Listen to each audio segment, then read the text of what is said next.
Sir, మాజీ ముఖ్యమంత్రి చంద్రశేఖరరావు గారు స్పందించారు. కవిత అరెస్టు తర్వాత కేజ్రీవాల్ అరెస్టు మీద స్పందిస్తూ ఇది ప్రజాస్వామ్యానికి గొడ్డలు పెట్టు అని. ఇప్పుడు స్పందించిన కేసీఆర్ చంద్రబాబు గారు అరెస్ట్ అప్పుడు ఎందుకు స్పందించలేదనుకుంటారు? అంటే స్పందించడము స్పందించకపోవడం కూడా వారి వారి రాజకీయ భూమికలను బట్టే ఉంటాయి.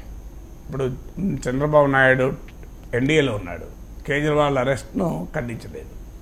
ఒకవేళ ఆయన ఎన్డీఏలో ఉండక ఇండియా కూటమిలో ఉంటే అంటే 2019 ఎన్నికలకు ముందు మోడీతో విభేదించి బయటికి వచ్చిన సందర్భం అయ్యి ఉంటే కేజ్రీవాల్ అరెస్ట్ మామూలుగా ఖండించేవాడు కాదు చంద్రబాబు నాయుడు. దేశం ఇంత అన్యాయం అయిపోయింది, ప్రతిపక్షాలు అంతం చేస్తారా, ఇది ఎమర్జెన్సీ అనేవారు. కానీ ఇప్పుడు ఒక్క మాట కూడా కేజ్రీవాల్కు అనుకూలంగా ఒక్క మాట కూడా మాట్లాడలేదు.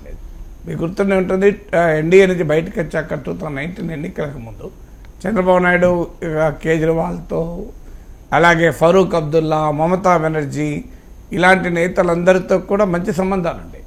కానీ ఇప్పుడు ఎన్డీఏలో చేరాడు కనుక ఖండించారు. అంటే మెరిట్ ఆఫ్ ద ఇష్యూతో సంబంధం లేదు, తమ పొలిటికల్ ఈక్వేషన్స్ను బట్టి నాయకులు స్పందిస్తారు. ఈవెన్ జగన్ కూడా ఖండించినట్టు ఎక్కడా రాలేదు. అవును సార్. సో అరెస్ట్ను, సో ఆయన ఎన్డీఏలో లేడు కూడా, కానీ ఖండించడం లేదు. సో ఎందుకు పంచాయతీ అనుకున్నారో ఏమో తెలియదు. కేసీఆర్ కూడా అంతే, చంద్రబాబు నాయుడు అరెస్ట్ను ఖండించలేదు అంటే అర్థం టీడీపీతో ఉన్న ఈక్వేషన్ వేరు, ఇప్పుడు ఆప్తో ఉన్న ఈక్వేషన్ వేరు. ఆప్లో ఇంకో కోణం కూడా ఉంది. ఢిల్లీ మద్యం కోణంలో ఇద్దరు కూడా నిందితులే. ఇప్పుడు ఈడీ ఆరోపణ కేజ్రీవాల్ కవిత కలిసే కుట్రపడ్డారని. అందువల్ల కేజ్రీవాల్ అరెస్ట్ను ఖండించకపోతే కవిత అరెస్ట్ను ఖండించినట్లు అవుతుంది. సో ఒకవేళ నిజంగానే ఇందులో కవిత ఇన్వాల్వ్మెంట్ ఉన్నదని అలిగేషన్ లేకపోతే ఈ స్థాయిలో బహుశా కేసీఆర్ కూడా స్పందించేవారు కాదు. ప్రజాస్వామ్యంలో చీకటి రోజు అని స్పందించారు. మరి హేమంత్ సోరెన్ ఈ మధ్య అరెస్ట్ చేశారు.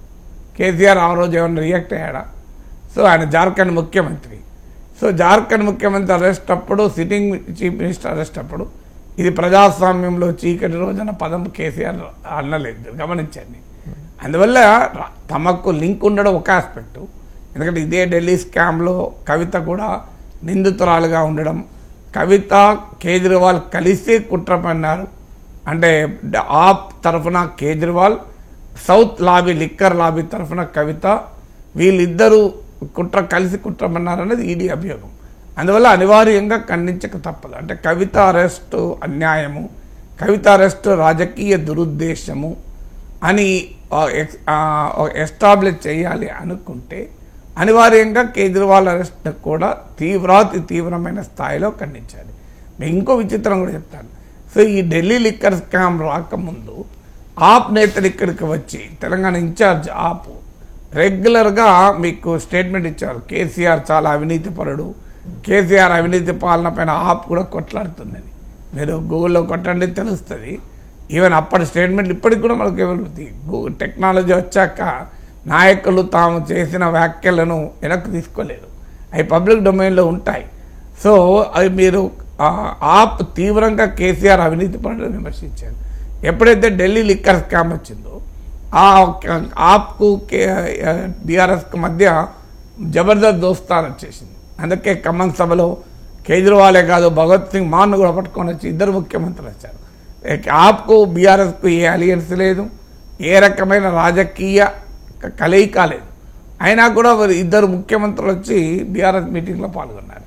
అందువల్ల ఇది ఏం తెలియజేస్తుందంటే కామన్ లింక్స్ ఎక్కడో ఒక చోట పొలిటికల్ లింక్స్, వాళ్ళ పొలిటికల్ ఈక్వేషన్స్ను బట్టి నాయకులు రియాక్ట్ అవుతూ ఉంటారు. సో మిగతా ఎక్కడా కూడా తమకు సంబంధం లేని అంశాల్లో మళ్ళీ ఇంకో రకంగా రియాక్ట్ అవుతారు.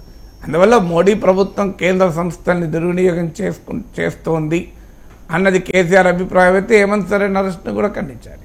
మరి హేమంత్ సోరెన్ అవినీతి పాడన్నా చెప్పాలి, దాని మీద ఎక్కడ రియాక్షన్ లేదు. అందువల్ల ఈ సెలెక్టివ్ రియాక్షన్సే సమస్య.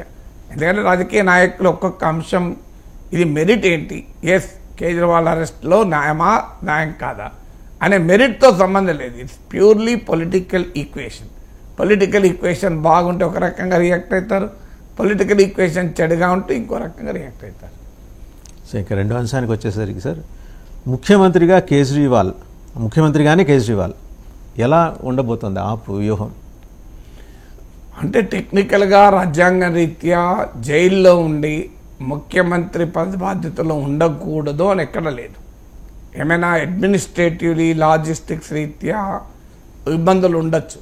ఎందుకంటే జైల్ మాన్యువల్స్ ఎలా ఉంటాయి, ఇప్పుడైతే ఈడీ కస్టడీలో ఉన్నాడు కనుక ఈడీ కార్యాలయంలోనే ఉంటారు. సో కాన్ఫిడెన్షియల్ డాక్యుమెంట్స్ రావాలి, ఫైల్స్ రావాల్సి ఉంటాయి, మంత్రులతో క్యాబినెట్ సమావేశాలు పెట్టాలి, అధికారులతో సమావేశం జరపాలి, ఇవన్నీ కూడా ఉంటాయి. అందువల్ల లాజిస్టిక్స్ రీత్యా అడ్మినిస్ట్రేషన్ రీత్యా ఉండే ఛాలెంజెస్ ఉండొచ్చు, కానీ కాన్స్టిట్యూషనల్ లీగల్ ఛాలెంజ్ లేదు. అంటే ముఖ్యమంత్రి జైల్లో ఉంటే రాజీనామా చేయాలి అని. అలా అయితే ఈ దేశంలో ప్రతి ముఖ్యమంత్రిని ఏదో కేసు పెట్టి అరెస్ట్ చేస్తే ఇక అతను ముఖ్యమంత్రి రాజీనామా చేయాలి. ఇక దేశంలో వేరే కార్యక్రమం ఉండదు ఇక. సో అందువల్ల అందుకే రాజ్యాంగ నిర్మాతలు రాజ్యాంగంలో ఆ అంశం స్పష్టత లేదు. ఇక మరి ఎందుకని ఆ ఢిల్లీ ముఖ్యమంత్రిగా జైలు నుంచే పరిపాలించాలి అని? దీనికి కారణం ఏంటంటే మీకు మనీష్ సిసోడియా ఉప ముఖ్యమంత్రిగా జైలు నుంచి పర్ఫామ్ చేయలే, సత్యేంద్ర జైన్ ఢిల్లీ మంత్రిగా పర్ఫామ్ చేయలే, కానీ ముఖ్యమంత్రికి వచ్చే వరకు ఎందుకు పర్ఫామ్ చేస్తున్నాం? మరి ఆ ఫెసిలిటీ మనీష్ సిసోడియాకి ఎందుకు ఇవ్వలేదు అనే క్వశ్చన్ ఎవరైనా అడగచ్చు. కానీ Manish Sisodia is only A minister. ఇప్పుడు ఆయన కాకపోతే ఇంకో మినిస్టర్ ఆ బాధ్యత చూస్తాడు, సీఎం కాకపోతే ఇంకో మినిస్టర్ బాధ్యత చూడడం అంటే ముఖ్యమంత్రిని మార్చడం. సో ఆప్ తమ జాతీయ నాయకుడైన అరవింద్ కేజ్రీవాల్ని మార్చడం అంటే ఫేస్ ఆఫ్ ది ఆప్ మార్చడం. ఇప్పుడు ఆమ్ ఆద్మీ పార్టీ అంటేనే అరవింద్ కేజ్రీవాల్. సో దీని పొలిటికల్ ఇంపాక్ట్ చాలా సీరియస్గా ఉంటుంది. అంటే ఆప్ రాజకీయ అవకాశాలపైన, పొలిటికల్ ఫార్చ్యూన్స్ పైన చాలా పెద్ద ఇంపాక్ట్ ఉండే అవకాశం ఉంటుంది. అందువల్ల ఆ రాజకీయ నష్టం జరగకుండా ఉండటానికి కేజ్రీవాలే ముఖ్యమంత్రిగా ఉంటేనే ఆప్కా గుర్తింపు, పొలిటికల్ రికగ్నిషన్ ఉంటుంది అని బహుశా ఆలోచించవచ్చు. రెండవది ఏంటంటే ఈ కేసు మొత్తము నిజం కాదు, కేజ్రీవాల్ దోషి కాదు, ఇది అంతా భారతీయ జనతా పార్టీ రాజకీయ కక్షలో భాగము అని ఆప్ చెప్పదలుచుకున్నప్పుడు కేజ్రీవాల్ ఈల్డ్ కాకుండా సీఎంగానే ఉంటే, చూడు కేజ్రీవాల్ తప్పు చేయలేదు కనుకనే ఆయన ముఖ్యమంత్రి పదవిలో కొనసాగుతున్నాడు, ఏం చేసుకుంటే చేసుకొనియండి అనేటువంటి ఒక కౌంటర్ పొలిటికల్ నరేటివ్ను క్రియేట్ చేయడానికి కూడా అవకాశం ఉంటుంది. మూడోది ఏంటి అంటే ఈ అరవింద్ కేజ్రీవాల్ విషయంలో ప్రజల్లో బీజేపీ అనుకున్నంత, ఆశించినంత, బీజేపీ నేతలు చెప్తున్నంత దుర్మార్గుడు, దుష్టుడు అన్న భావన ఏం లేదు. మీరు ఆప్ను విమర్శించేవారు, కేజ్రీవాల్ చేష్టలు విమర్శించేవారు కూడా కేజ్రీవాల్ విషయంలో ఇమేజ్ అంత భయంకరమైన నెగటివ్ ఇమేజ్ ఉన్నదని నేను అనుకోను. సో అందుకే ఆయన ఢిల్లీలో అంత అపూర్వమైన విజయాలు సాధిస్తున్నాడు. సో అందువల్ల సింపతి ఫ్యాక్టర్ కూడా వస్తుంది. అంటే కేజ్రీవాల్ జైల్లో ఉన్నాడు, చూడండి ఆయన జైల్లో పెట్టారు అన్న పొలిటికల్ సింపతి ఫ్యాక్టర్ కూడా వస్తుంది. ఈ సింపతి ఆమ్ ఆద్మీ పార్టీ రాబోయే ఎన్నికల్లో సమర్థవంతంగా ఉపయోగించుకోవటానికి కూడా అవకాశం వస్తుంది. అందువల్ల ఒక రాజకీయ వ్యూహంలో భాగంగానే కేజ్రీవాలే ముఖ్యమంత్రిగా ఉంటాడు అని. ఇంకొక బహుశా ఇంకో లెఫ్టినెంట్ గవర్నర్ టేక్ యాక్షన్ అన్నది కూడా ఆ లక్ష్యం కావచ్చు. ఎందుకంటే ఇప్పుడు పార్లమెంట్ ఎన్నికలు ఉన్నాయి, ఈ పార్లమెంట్ ఎన్నికల తర్వాత ఇంకో 8-9 monthsలో అసెంబ్లీ ఎన్నికలు ఉన్నాయి. అందువల్ల ఒక రకమైన పొలిటికల్ యాక్షన్ మొదలవుతుంది. ఇప్పుడు ఒకవేళ కేజ్రీవాల్ సీఎం పదవిని వదులుకోకపోతే లెఫ్టినెంట్ గవర్నర్ ఏ రకంగా వ్యవహరిస్తాడు? లెఫ్టినెంట్ గవర్నర్ అంటే ఒక రకంగా కేంద్ర ప్రభుత్వం ఏ రకంగా వ్యవహరిస్తుంది అంటే కాన్స్టిట్యూషనల్ మిషనరీ బ్రేక్ డౌన్ అయింది అని కారణము చెప్పి రాష్ట్ర ప్రభుత్వాన్ని సస్పెండ్ చేసి ముఖ్యమంత్రిని తొలగిస్తాడా? అంటే ముఖ్యమంత్రిని ఒక అధికారిని తొలగించి ఇంకో అధికారిని పెట్టడం సులభం. చీఫ్ సెక్రటరీని తొలగించి చీఫ్ సెక్రటరీ కూడా పెట్టచ్చు. కానీ చీఫ్ మినిస్టర్ను తొలగించి ఇంకో చీఫ్ మినిస్టర్ను గవర్నర్ నామినేట్ చేయరాదు. మళ్ళీ ఆ శాసనసభా పక్షమే ఎన్నుకోవాలి. అందువల్ల లేదనుకుంటే అసెంబ్లీని కూడా రద్దు చేసి రాష్ట్రపతి పాలన పెట్టాలి. అప్పుడు ప్రజల్లోకి మరింత సమర్థవంతంగా వెళ్ళటానికి ఉపయోగపడుతుంది. ఎందుకంటే ఆ విషయంలో పార్లమెంట్ ఎన్నికల్లో బీజేపీకి అనుకూలంగా, మోడీకి అనుకూలంగా ఉన్న ఓటర్లు కూడా అసెంబ్లీ ఎన్నికలకు వచ్చే వరకు ఆప్కే ఓటేస్తున్నారు. ఢిల్లీలో ఇది మనకు స్పష్టంగా కనబడేది. 2019 లోక్సభ ఎలక్షన్లో కూడా బీజేపీ 7 సీట్లు గెలుచుకుంది, కానీ అసెంబ్లీలో మాత్రం ఆప్ గెలిచింది.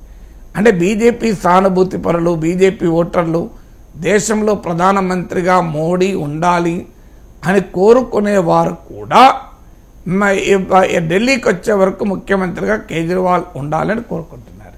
సో అందువల్ల ఒకవేళ కేజ్రీవాల్ సీఎంగా జైలు నుంచే ఉంటానంటే ఆయన పైన లెఫ్టినెంట్ గవర్నర్ కనుక ఏదైనా చర్య తీసుకుంటే అది కేంద్ర ప్రభుత్వ చర్యలాగా ఉంటుంది కనుక కేంద్ర ప్రభుత్వాన్ని ఎక్స్పోజ్ చేయడానికి, అంటే ప్రజల్లో ఇంత పాపులర్గా ఉన్న సీఎంను ఎలా తొలగించారో చూడండి అని ప్రజల్లోకి వెళ్ళటానికి ఆప్కొక ఆయుధము లభించే అవకాశం ఉంటుంది. తద్వారా అసెంబ్లీ ఎన్నికల్లో గెలవడమే కాదు, లోక్సభ ఎన్నికల్లో కూడా గెలవటానికి వీలు కలుగుతుందా? సో ఇలాంటి అనేక ఫ్యాక్టర్స్ కూడా ఉన్నాయి. ఇంకొక మార్గం కూడా ఉంది. ఇప్పుడు మనీష్ సిసోడియా కంటే సబ్స్టిట్యూట్ దొరికారు. ఇప్పుడు సౌరభ్ భరద్వాజ్ను, అతీష్ని తీసుకున్నారు. మనీష్ సిసోడియా, సత్యేంద్ర జైన్లు లేనప్పుడు వీళ్ళిద్దరిని తీసుకున్నారు. కానీ అరవింద్ కేజ్రీవాల్కి సబ్స్టిట్యూట్ కూడా ఆప్లో లేరు. ఎందుకంటే ఆప్ ఎంత ఒక people's movement, anti corruption movement, వీటి నుంచి వచ్చిన సివిల్ సొసైటీ మూవ్మెంట్ నుంచి, అది కూడా ఇతర ప్రాంతీయ పార్టీలాగా, జాతీయ పార్టీలాగా ఇండివిజువల్ లీడర్ సెంట్రిక్ పార్టీగానే ఎమర్జ్ అయ్యి, మీకు ఇండియన్ పాలిటిక్స్లో ఒక అన్ఫార్చునేట్ ఎక్స్పీరియన్స్ ఇది. మీరు ఆప్ అయినా లోక్సత్తా అయినా జేపీ తప్ప మనకు ఇంకెవరు తెలియదు. సో వీరు సాంప్రదాయ రాజకీయ పార్టీల ఈ వ్యక్తి ఆరాధన, వ్యక్తి చుట్టూ నిర్మాణమయ్యే రాజకీయ పార్టీ వ్యవస్థను తీవ్రంగా వ్యతిరేకిస్తూ రాజకీయాల్లోకి వచ్చారు. కానీ మళ్ళీ వాళ్ళ పార్టీలు కూడా వ్యక్తి చుట్టే తిరుగుతాయి. ఇప్పుడు లోక్సత్తాలో జేపీ తప్ప మనకెవరికి తెలియదు. జేపీ లోక్సత్తా నాయకులందరితో చర్చించి సమావేశమైనట్లు, ఒక రాజకీయ నిర్ణయం తీసుకున్నట్టు కూడా పెద్దగా కనిపించదు. జేపీ ఏం చెప్తే అదే లోక్సత్తా విధానం, కేజ్రీవాల్ ఏం చెప్తే అదే ఆ విధానంగా మారిపోయింది. సో ఆమ్ ఆద్మీ పార్టీ కూడా కేజ్రీవాల్ అనే వ్యక్తి చుట్టూ పొలిటికల్ నిర్మాణం జరిగింది. అందువల్ల ఇలా కేజ్రీవాల్ను పక్కకు పెడితే ఎవరు అనే మళ్ళీ యునానిమిటీ కూడా రావడం అంత సులభం కాదు. రకరకాల ఆప్షన్స్ వస్తున్నాయి. ఆ వర్స్ట్ సిచ్యువేషన్ కూడా ప్రిపేర్ అవుతుంది. అంటే అతీషిని ముఖ్యమంత్రి చేయాలా, సౌరభ్ భరద్వాజ్ని ముఖ్యమంత్రి చేయాలా, లేదా కేజ్రీవాల్ సతీమణి సునీతని చేయాలా? ఇవాళ ఆమె స్టేట్మెంట్ కూడా వచ్చింది, మోడీది అహంకారము అని.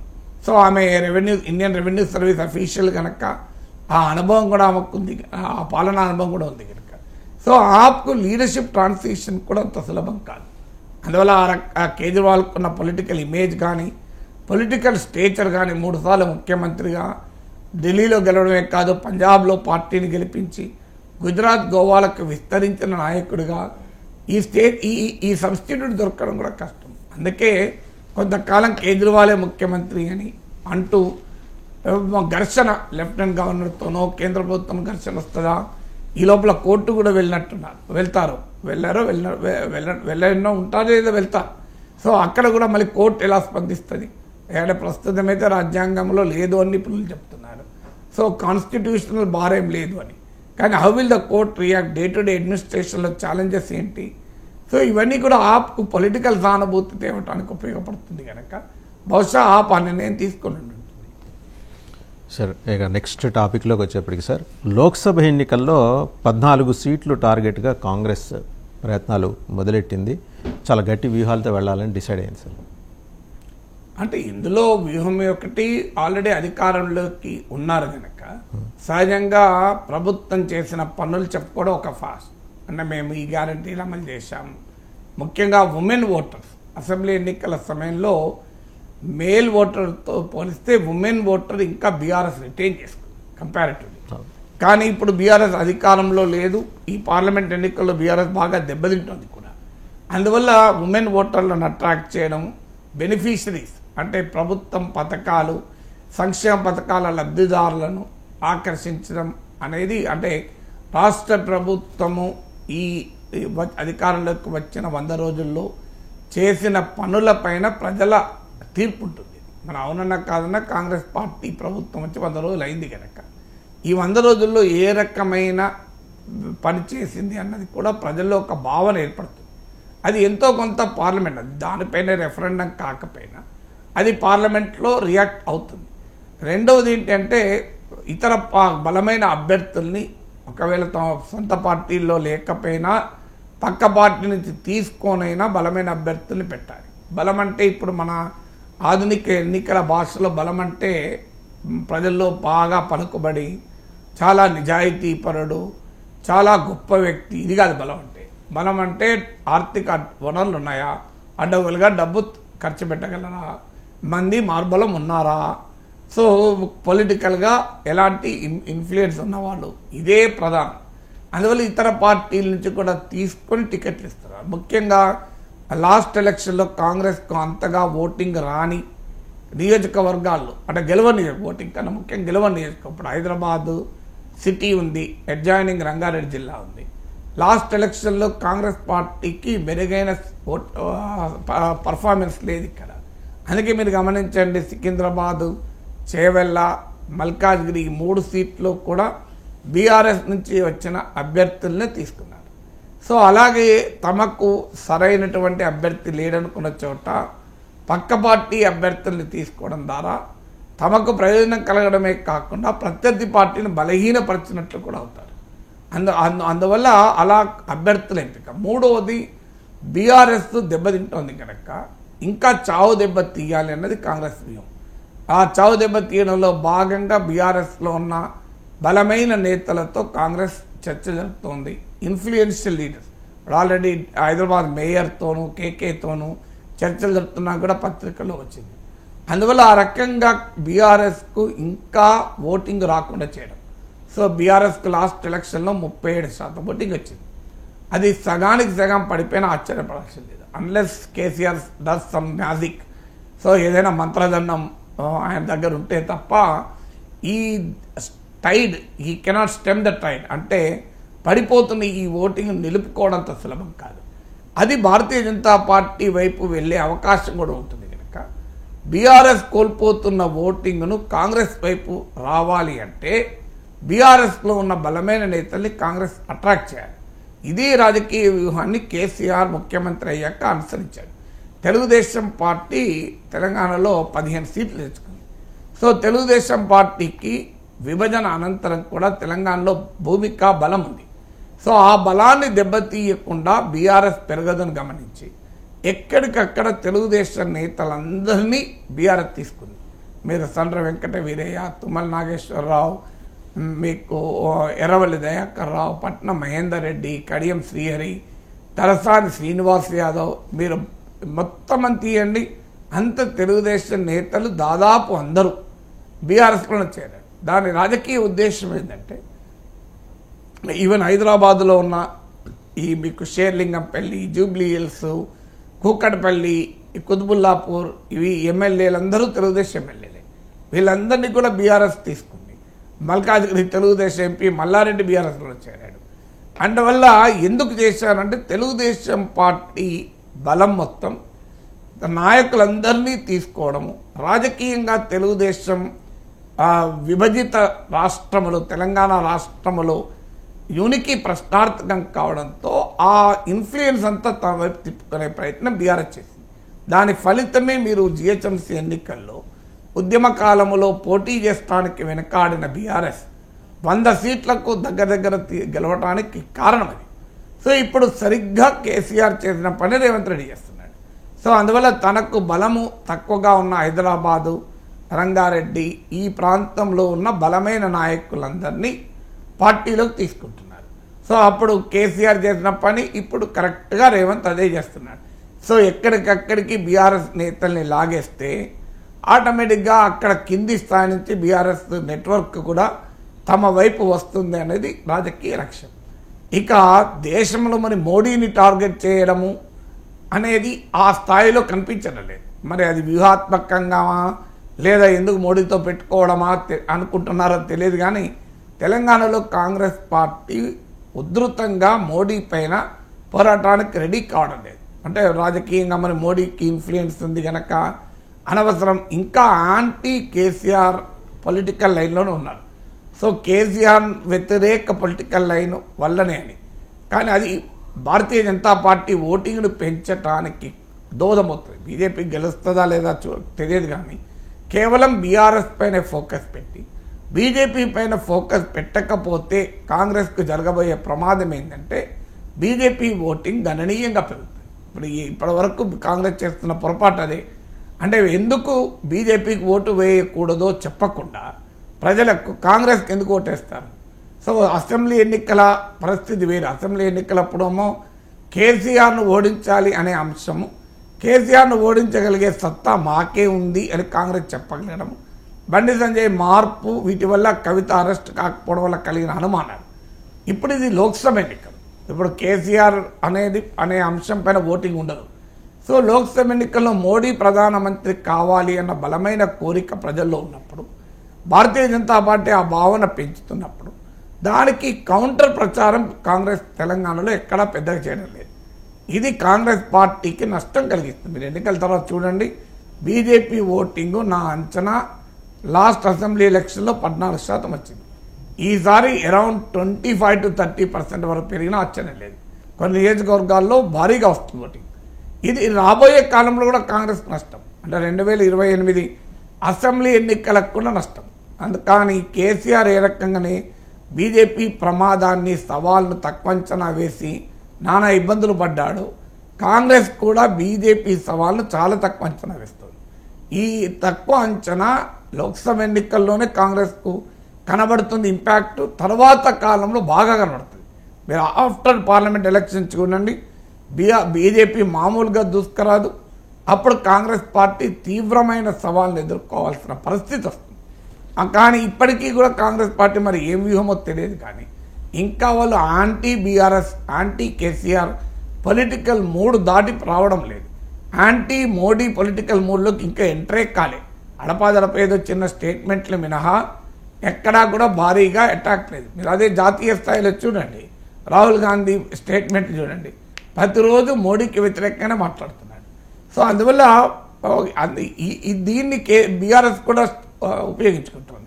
ఇవాళ కూడా పత్రికలు చూడండి, రేవంత్ రెడ్డి బీజేపీ మనిషి, ఆ బీజేపీతో కలిసే చేస్తున్నాడని. అంటే కాంగ్రెస్ నాయకత్వం తెలంగాణలో కారణాలు ఏదైనా యాంటీ మోడీ క్యాంపెయిన్ గట్టిగా చేపట్టకపోవడం వల్ల దాన్ని ఆసరాగా చేసుకుని ప్రత్యర్థుల అనుమానాలు కూడా రేకెత్తిస్తున్నారు. మరి కారణం ఏదైనా తెలంగాణ కాంగ్రెస్ చేస్తున్న వ్యూహాత్మక తప్పిదం అది. అంటే యాంటీ కేసీఆర్ ఒక్కటే సరిపోతుంది, మాకు యాంటీ మోడీ అవసరము లేదు అని అనుకుంటున్నట్టున్నారు. అది డెఫినెట్గా కాంగ్రెస్కు షార్ట్ టర్మ్లో, లాంగ్ టర్మ్లో కూడా నష్టాన్ని తెచ్చే అవకాశం కనిపిస్తుంది. సరే, ఇంకా తదుపరి అంశానికి వెళ్ళేసరికి కేశవరావు వారి నివాసంలో చర్చ, కాంగ్రెస్లోకి జిహెచ్ఎంసీ మేయర్ వెళ్ళే అవకాశాలు ఉన్నాయా? దీపాదాస్ మున్షి భేటీ అయ్యారు, పార్టీలోకి రావాలని ఆహ్వానం పలికారు. ఎలా ఉండబోతుంది సార్? అంటే నార్మల్గా పార్టీలోకి వస్తారని ఎగ్రీ అయినాకనే ఆహ్వానం పలకడానికి ఇంటికి పోతారు, లేకపోతే ఎందుకు పోతారు? జితేందర్ రెడ్డి ఇంటికి రేవంత్ రెడ్డి వెళ్ళాడు. జితేందర్ రెడ్డి వెంటనే ఎక్కడ తేలాడు? కాంగ్రెస్ పార్టీలో తేలాడు. పొన్నా లక్ష్మి ఇంటికి కేటీఆర్ హరీష్ రావు వెళ్ళాడు. ఆయన ఎక్కడ తేలాడు? మీరు వెంటనే ఆయన కాంగ్రెస్ బీఆర్ఎస్లో తేలాడు. సో సాధారణంగా ముందు మాట్లాడుకున్నాకనే ఫార్మల్గా ఇన్వైట్ చేస్తారు. ముందు మాట్లాడకుండా ఫార్మల్గా ఇన్వైట్ చేయరు. మరి అందువల్ల బహుశా మరి ఏమైనా నిర్ణయం జరిగిందో తెలియదు. కేశవరావు కాంగ్రెస్ కొత్త కాదు కదా కేశవరావు, కానీ కాంగ్రెస్ వర్కింగ్ కమిటీ సభ్యుడు ఉండే. సో కాంగ్రెస్ పార్టీలో పిసిసి అధ్యక్షుడిగా ఉమ్మడి రాష్ట్రంలో పనిచేశాడు, సిడబ్ల్యూసి మెంబర్ ఉండే. అందువల్ల కాంగ్రెస్లో ఉన్న అగ్రనేతలందరికీ కూడా కేశవరావు తెలుసు కదా. So Keshavarao is not a new comer to Congress. So బహుశా మరి కేశవరావు కూడా వెళ్ళాడు అంటే బీఆర్ఎస్లో పరిస్థితి ఏ స్థాయికి వస్తుందని. ఎందుకంటే కేశవరావు కాంగ్రెస్ బీఆర్ఎస్లో చేరినప్పటి నుంచి కేసీఆర్ ఆయనకు చాలా అత్యంత గౌరవం ఇచ్చాడు. అనేక సార్లు పార్లమెంట్ సభ్యుడిగా చేశారు. ఇప్పుడు ఆయన కూతురు మేయర్ చేశారు. అఫ్కోర్స్ క్యాబినెట్లో తీసుకోలేదు, రాష్ట్ర క్యాబినెట్లో కానీ ఆయన ఎమ్మెల్యేగా, ఎమ్మెల్సీగా లేకుండా ఆయన జాతీయ రాజకీయాల్లోనే ఎక్కువగా ఉపయోగించుకున్నారు. మరి ఆయనకి ఏం అసంతృప్తి ఉందో మనకు తెలియదు. కానీ ఆ అసంతృప్తి కన్నా ఎక్కువ ఇప్పుడు కూతురు మేయర్ పదవి ఉండాలి కదా. సో ఇప్పుడు బీఆర్ఎస్లో ఉంటే మేయర్ పదవి ఉండే అవకాశం కనబడతలేదు. అందువల్ల ఇవన్నీ కూడా రాజకీయాల్లో ఎవరో అతీతం కాదు అన్న దశకు వచ్చింది. మీరు ఇప్పుడు కేసీఆర్ మళ్ళీ ఇక్కడ కూడా సేమ్, కేసీఆర్ ఏ పని చేశాడో రేవంత్ అదే పని చేస్తున్నాడు. ఎందుకంటే కేసీఆర్కు నీవు చెప్పిన విద్యే నీరదాక్ష. కేసీఆర్ ఏం చేశాడు? 2 పిసిసి ప్రెసిడెంట్లను లాగేశాడు. ఒకరు కేశవరావు, 2 డి శ్రీనివాస్. అంటే పిసిసి ప్రెసిడెంట్లను లాగేయడం ద్వారా కాంగ్రెస్ పార్టీకి ఒక మెసేజ్, ప్రజలకు కూడా ఒక మెసేజ్, ఇంకా కాంగ్రెస్ ఎక్కడ ఉంది, ఆ పార్టీ రాష్ట్ర అధ్యక్షుడే మా పార్టీలో అయ్యాక అనేటువంటి ఒక చావు దెబ్బ తీయాలి అనేది లక్ష్యం. అందులో భాగంగానే పిసిసి అధ్యక్షులు తీసుకున్నారు. అప్పుడు డి శ్రీనివాస్ తర్వాత కాలంలో నిజామాబాద్ బీఆర్ఎస్ నేతలకు డి శ్రీనివాస్ గ్యాప్ రావడము, కవితతో సహా బీఆర్ఎస్ నేతలంతా డి శ్రీనివాస్కు వ్యతిరేకంగా కంప్లైంట్ చేయడం, డి శ్రీనివాస్ పక్కకు పెట్టడం, ఇవన్నీ జరిగాయి. సో అందువల్ల కాంగ్రెస్ పార్టీ రాష్ట్రంలో అగ్రనేతలకు గురిపెట్టి తీసుకోవడం ద్వారా ఇప్పుడు తెలుగుదేశం పార్టీ వర్కింగ్ ప్రెసిడెంట్ ఆయన ఎల్ రమణ తెలుగుదేశం పార్టీ వాళ్ళందరినీ లాగేశారు. సో అలా కేసీఆర్ చేసిన ఎత్తుగడి ఇప్పుడు రేవంత్ చేస్తున్నాడు. అందువల్ల ఒక సైకలాజికల్ ఇంపాక్ట్ అంటే చూడు కేశవరావు స్థాయి నాయకుడు కూడా బీఆర్ఎస్ను వదిలేశాడు, కాంగ్రెస్లో చేరాడు అనే సైకలాజికల్ ఇంపాక్ట్ చాలా ఎక్కువగా ఉంటుంది. సో దాంతోపాటు హైదరాబాద్ నగర మేయరు, నగరంలో అధికారం కూడా కీలకం. ఎందుకంటే కాంగ్రెస్ పార్టీకి సిటీలో ఓట్లు రాలే. అందువల్ల రాబోయే ఎన్నికల్లో జిహెచ్ఎంసీ ఎన్నికల్లో కూడా ఇప్పుడున్న రాజకీయ పరిణామాలు చూస్తే బీఆర్ఎస్ను బాగా దెబ్బతీసి కాంగ్రెస్ వర్సెస్ బీజేపీగా రాజకీయాన్ని మారుస్తారు. సో బీజేపీ ఎలాగూ ఉంటుంది, ఎందుకంటే బీజేపీ జిహెచ్ఎంసీలో బలమైన సీట్లు ఉన్నాయి కనుక ఇప్పుడు కాంగ్రెస్ వర్సెస్ బీజేపీగా రాజకీయం మారే అవకాశం ఉంటుంది.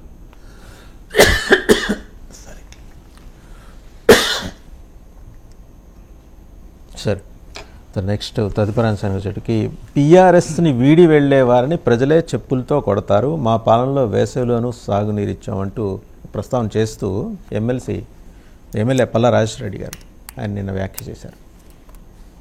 అట్లా పార్టీ ఫిరాయించిన వాళ్ళని ప్రజలు తిరగబడి తరిమి కొట్టే చైతన్యమే మన దేశంలో ఉంటే పార్టీ ఫిరాయింపులు ఎందుకు ఇంత జరుగుతాయి? సో ఎవరు ఏ పార్టీ నుంచి వెళ్ళిన వారిని ఎవరు ప్రజలు తరిమి కొట్టారు? సో ప్రజల కొరకే అభివృద్ధి కొరకే వెళ్ళామని ఇప్పుడు చెప్తున్నారు కదా. అందువల్ల అంత సీను బీఆర్ఎస్ నుంచి వెళ్ళిపోతుంటే ప్రజలు ఎంబడబడి చెప్పులతో కొట్టే అంత సీను నా దండలేసి ఆహ్వానించే పరిస్థితి కూడా ఉంది. అయినా బీఆర్ఎస్కి అసలు నైతిక హక్కు ఉందా?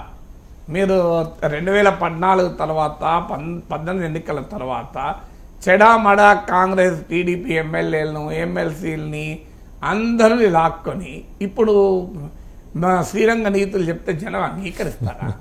సో ఏమని జనానికి పిలిపిస్తారు? మన పార్టీ నుంచి పార్టీ ఫిరాయిస్తున్న ఎమ్మెల్యేలు చెప్పులతో కొట్టండి అంటే అక్కడ క్వశ్చన్ రాదా? మనమేం చేశామని అదే ప్రశ్న రాదా? వీళ్ళని తక్కువ మందిని తీసుకున్నారా? తీసుకొని వీళ్ళు ముఖ్యమంత్రి మంత్రుల పదవులు ఇచ్చారు కదా. బీఆర్ఎస్ ఏమో ఇతర పార్టీ ఎమ్మెల్యేలను తీసుకొని మంత్రి పదవులు ఇస్తుంది, బీఆర్ఎస్ వెళ్ళిపోయిన వాళ్ళేమో ప్రజలు చెప్పులతో కొట్టారా? అంటే అది రాజకీయంగా ఎక్కడన్నా ప్రాతిపదిక ఉందా? పల్లారాజేశ్వర నాకు మంచి మిత్రుడే, కానీ బేసిస్ ఏంటి?